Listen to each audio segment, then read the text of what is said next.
Kata-dori, nikyo technique.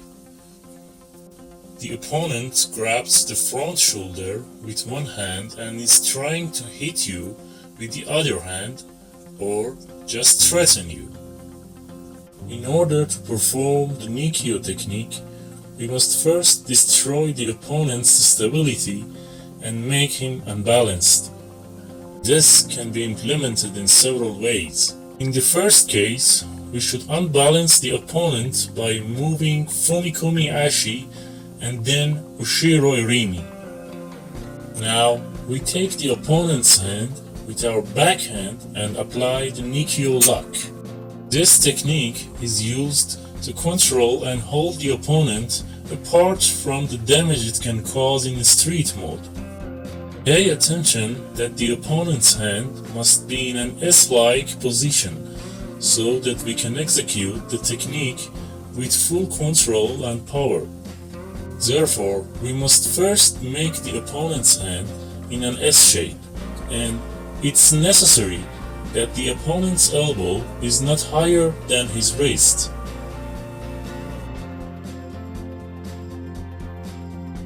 Now, by controlling the opponent's hand and wrist aligned with the twist, we apply the force towards the center of the gravity of the opponent's body. Be careful that the opponent's hand must be completely attached to our shoulder so that the joint lock is fully implemented. Finally, we review the first mode of performing the technique, which is accompanied by the use of ATEMI and USHIRO IRIMI.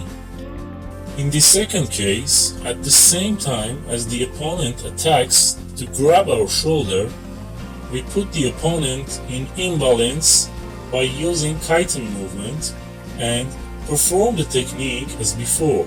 We review this position again, use KAITEN movement and finally complete the technique. Pay attention to the fact that the two modes that have been taught so far were executed in Ura mode. To perform the technique in Omote mode, we use the same two movements, but by grabbing the opponent's wrist and elbow and entering the inner area of his body, we unbalance the opponent.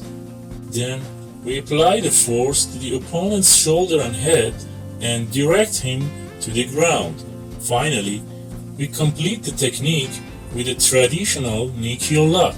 Again, in the same position, we review the technique. Pay attention that to perform the traditional lock, we place one knee behind the opponent's shoulder and the other knee next to his head. Then we sit in Giza position while we stick the opponent's wrist to our shoulder. Now we put the second hand on the opponent's elbow and apply the force towards his head until the opponent declares that he has surrendered. Be careful to apply the force slowly, otherwise it will be very painful and damaging. By using repeated exercises, you will be able to perform the technique in an advanced manner, in which case you do not need to grab the opponent's hand with your two hands. In case of an opponent's attack, we execute the ATEMI movement and finish the technique with the same hand. Also, in an advanced mode, you can hold the opponent's hand and execute the nikyo lock when the opponent is standing still.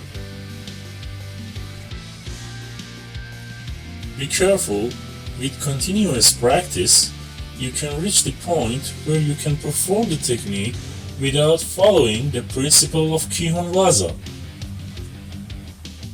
We make the conditions difficult for training. We allow the opponents to grab our front shoulder, then execute the technique. But in reality, the technique is done the moment before the opponent reaches you.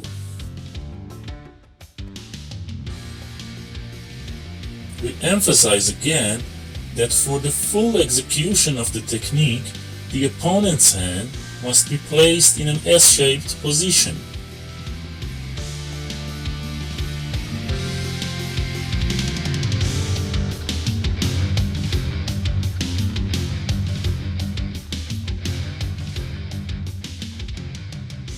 If this position was not created, you can insert your elbow into the inside of the opponent's arm and use the created lever to create that position.